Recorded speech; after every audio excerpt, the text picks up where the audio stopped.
રંગલીલામૃતમાં આપણે ઉપોદ્ઘાત અને શ્રી ધીરુભાઈ જોશીનું કાવ્ય તથા આપણે એ ઉપોદ્ઘાતના તમામ દોહરાને વિવરણાત્મક રીતે સાંભળ્યા.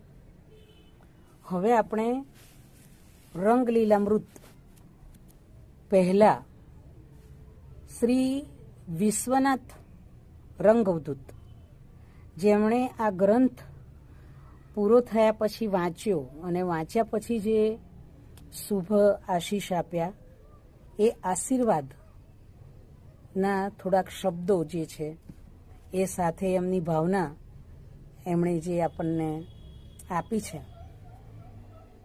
એ સાથે રંગલીલામૃતના શરૂઆતના 2-4 દોહરા આપણે સાંભળીશું.